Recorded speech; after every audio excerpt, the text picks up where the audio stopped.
Hi, and welcome back to Lisa's Stamp Studio. I'm going to be teaching you how to make a shaker card today, and it's using a really unique bundle of products. The Whale Done stamp set and coordinating punch are really fun to use. I have lots of tips for you today about making a shaker card to make it really easy for you to accomplish at home. And if this is your first time visiting my channel, I would love to have you subscribe. Click the subscribe button down below, and if you click that small bell icon, you'll receive notifications when I'm live right here on YouTube, as well as when I share a new video. Let's head over to the stamp table and let's get started on today's project. Let's begin by putting the layers together for this card so that we can make the opening for the shaker. I'm using the designer series paper called Whale of a Time, and you'll see it featured here in the annual catalog. Lots of fun nautical images, and like all the Stampin' Up! Designer series papers, they are double-sided, which gives you lots of options. There's even patterns here that can be used on all types of cards. I'm going to adhere the designer series paper to the Whisper White layer. There is only an 1/8 of an inch difference between these two layers. I'm also careful to make sure that there's adhesive here down the center of this piece of cardstock, because that's where I'm going to be die cutting the opening. And then we'll go ahead and lay this on top of the white cardstock, leaving a narrow border all the way around. I've pulled out one of the circle dies from the Layering Circle Die collection, and this is one of my favorites here in the studio. Love the graduated sizes so that obviously you can have layers, but there are also scallop circles included as well. This circle die is about 2 3/8 of an inch in diameter, and I'm going to position this die so that it's near the top of the designer paper because I really wanted to keep this beautiful pattern here at the bottom. I'm making sure that it looks visually equal on both sides, and I'm making sure I'm leaving ample room at the top so that I don't die cut it too shallow. Once I'm happy with the positioning, I'm going to go ahead and pass this through my die cutting machine. I've completed the die cutting, and you can see that it's gone through both layers very nicely, and that's because designer series paper is very, very thin. That has now left us with this opening. I cut another piece of designer series paper from this exact same package, and I love that there are multiples of the same pattern in the designer series paper stack. This piece is cut 4 by 5 1/4, and I cut this one at 3 3/4 by 5. And the reason I did that is I want to be able to navigate that design so I can have some of this blue area showing, because there's both a pattern design here at the bottom and on the top, which has been trimmed. I've got the card base here, which is 4 1/4 by 11. I did score it in half right before you joined me. I'll be using my bone folder for a nice crisp edge on this card. I'm going to bring my silicone craft sheet back in, and I absolutely love using that here in the studio. Adhesive, liquid glue, and hot glue will not stick to it, which means if I get a little excited with my adhesive, I don't have to fight that sticky spot on my work surface. I think it's a great buy. I'm going to go ahead and I'm going to add adhesive to the wrong side of this layer. I'm going to adhere that now to the center of the card base. My next tip for you about this next step is to grab a pencil. I am going to layer this over the top. And again, there's a very narrow border so that I am clear on where I'm going to be doing any stamping and even where I'm going to add some sequins. I'm going to put a very light pencil mark around the bottom portion of this die cut opening. Now, I know that's going to be very difficult to see in the video because I wanted to make sure that it was good and light. But I'm going to add a little bit of seaweed image in here to coordinate with that designer series paper. And I'm using the stamp set called Whale Done. As a matter of fact, I'm actually using the entire bundle because there is a coordinating punch for this image. I have a scrap piece of Whisper White cardstock here, and this is where I'm going to stamp that whale. And one of the things I love about Stampin' Up! Products is the color coordination. So this is Pretty Peacock, and this is going to coordinate with that card base as well as the colors in the designer series paper. I've pulled out that whale image here. Now, I have osteoarthritis in my hands, and oftentimes these solid photopolymer images are difficult for me to provide enough strength to get a good solid image. And if you struggle with some arthritis as well, I want to give you a tip. I'm going to be using my Pierce mat underneath my cardstock. This provides a little bit of oomph from the bottom up, which allows me to get a better impression. I'm going to go ahead and I'm going to ink up that image, and then we're going to stamp that here.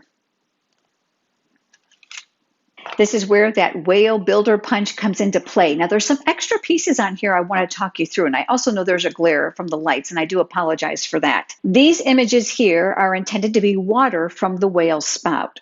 And down here, these are just actually some water splashes from the impression of the water when the whale is jumping. All of these can be used independently, which is a wonderful feature of this punch. I've gone ahead and I've turned it upside down. I'm going to navigate my cardstock in, and I'm looking for that very simple white border all the way around, and then we'll punch. I'm going to push that off to the side for just a moment, and I've got a tiny piece of Whisper White cardstock here that I'm going to stamp my greeting on. There are lots of fun, witty greetings in this stamp set that coordinate wonderfully with these impressions, and I've pulled out this one that says, "Hoping all your birthday fishes come true." I'm going to ink that up in the Pretty Peacock ink, and we're going to stamp that here. I'm coming back here to the card base, and keep in mind that all this area here at the bottom is not going to be visible because of the layer where the opening is going to be. But I'm going to add a little bit of extra texture using the stamps that are in this stamp set. I'm going to start with the Granny Apple Green ink pad. And again, this coordinates with the colors in the Designer Series paper. That stamp set actually has several seaweed images, but I know this is going to be rather long, and even though I know it's not going to show, I'm only going to ink up about half of that. Once I have that ink, I'm going to go ahead and position some of that image within that area. Now I'm going to repeat this. I'm going to add a little bit to each side, and then I'm going to ink it one more time, and I'll add another small one here. And this time I'm actually going to turn it even more. Now, before I get ahead of myself, what I like to do is I like to take that layer and I like to hold it over that pencil opening to kind of see what's going to show. And so far it looks good. So I'm going to switch over now to the Pretty Peacock ink that we had previously used. And there's a smaller seaweed image here. This is going to allow me to add a little bit more density to this. And of course, you can vary the heights, which is going to give you a lot of visual interest. Once again, I'm going to go ahead and hold that layer over the top, and then if you're pleased with it, we're good to go to the next step.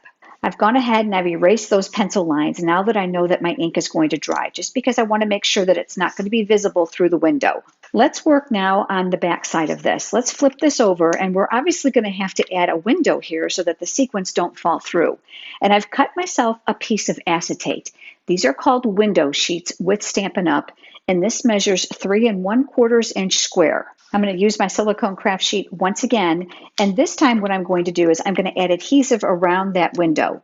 This is the Stampin' Seal Plus. It's very, very strong, so I'm assured that this is not going to fall off once I've got this stuck down. I'm working all the way around that circle. Once our adhesive is in place, you're going to go ahead and take that square of acetate and you're going to position it so that the whole circle is covered. And then just burnish that acetate down into the cardstock. Now that we have that acetate window, we are ready now to work on the adhesive portion that's going to hold the sequins. And for that, I'm going to be using the foam adhesive strips. I absolutely love these because they are pre-cut. The package is very, very abundant, and they come in nice long strips, which are going to be a great advantage to your card. I'm going to go ahead and pull one of those off here. They are double-sided, so the side already has paper on it. That's going to make it a lot easier to use. I like to work on the inside circumference first. Now, because of the density of these, which are thicker than dimensionals, you're not going to want to work too closely to the opening, because if the card is tipped, they can actually see this. So I'm going to leave, about 1/8 of an inch between the opening and that foam strip. And all I'm going to do is curve that foam strip without pulling it, because you don't want to buckle the cardstock. And I'm just going to go all the way around the window. Now you can see how important this length is, because that's going to eliminate a whole lot of cuts. Now you're also going to see we have an opening here that needs to be filled, because if you do not fill it, if you do not seal it, the sequins will fall through. So I'm going to go ahead and place a little bridge of that foam strip right here. And I've got a pair of scissors here in the studio that I keep a piece of ribbon on, and I designate these for my sticky projects. This will ensure that I don't gunk up the good ones, and that's kind of sealed that up. Now let's take the rest of this, and what we're going to do now is we're going to do the same thing around the outside perimeter of this card. And again, the length of these is going to work to your advantage. I'm looking to leave about that same 1/8 inch border all the way around. This is going to ensure that the entire card is well balanced, especially if you plan on mailing it. That's really important. I don't know if you're aware of this or not, but your cards go through a postage meter at the post office, which has rollers in it, and it can do a real number on your cards. Now that small piece I snipped off, we don't have to waste, so we're going to stick that right down here.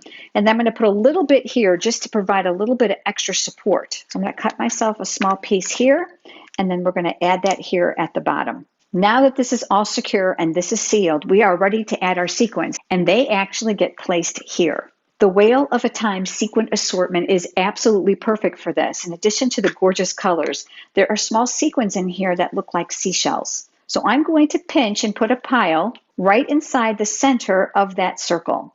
And I did about 3 small pinches. You don't want to overfill the shaker, but you also want to be cognizant that there's enough in there that it actually does shake some sequins around.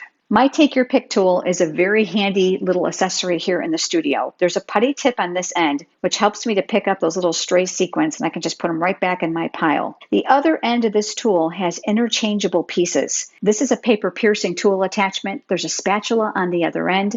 This dials out, and it also comes with a dual-ended stylus tool, and you even get a putty refill. For $10, this is a great accompaniment when I'm doing paper crafting. I'm scooting those down just a little bit to make sure I'm going to be within that circle. I'm going to slide that off to the side, and now what we're going to do is we're going to remove the paper backing. I'm going to work from the inside out, and I'm just going to remove that strip. Again, those long pieces make it really easy to remove all this backing. Once all the adhesive has been exposed, I want to give you another really important tip about your shaker card. Navigate your sequence down to the center of where you traced your circle. This window sheet has a tendency to be very staticky, so as you get closer, they're going to want to statically charge and stick to here. Don't panic. All I want you to do is hover over the card. There's that static. And I want you to look to see, as you press down, if you are equal at the top and the bottom and the sides. Just do the very best that you can. And then once you're happy with it, go ahead and press that in place. And then we're going to tap and press along where all those foam adhesive strips are. You can see now that all the sequins are trapped underneath the window. Give it a good tap to kind of shift everything around. And there you go, you have your shaker. Let's go ahead and finish decorating this card. I'm going to take that whale that we stamped and punched, and I'm going to add dimensionals to the back side. So I've got several of my dimensionals here, and I love these because they're pre-cut and ready to go. This area here is rather small, so I'm going to use my mini dimensionals, and you can tell by looking at them that they are well loved here. I'll place one of those here on the tail, and then I'll use that paper piercing tool attachment to help me remove those paper backings. I'll take my whale, and now I'm going to choose to tip him. Just make sure that his tail is going to fit within the circumference of your card so it'll come in and out of the envelope. And remember that greeting? Well, let's flip that over as well. And I have two full-size dimensionals here, and I'll place one on each side. And again, we'll remove that paper backing. I chose to place my greeting here overlapping the circle just for a little bit of visual interest. And there we go. We have our card. Isn't this fun? I'm certain whoever receives this is going to have a lot of fun shaking this over and over again. And those beautiful iridescent sequins really give this a lot of sparkle. Here's the card that we made together, and this is the one I made before you joined me. If you don't already have a Stampin' Up! Demonstrator and you are interested in receiving copies of the current catalogs, head over to lisastampstudio.com and click on Catalogs. And if you have enjoyed today's video, would you please give it a thumbs up here on YouTube, which is a like. It certainly helps. And I look forward to having you join me next time. Have a great day.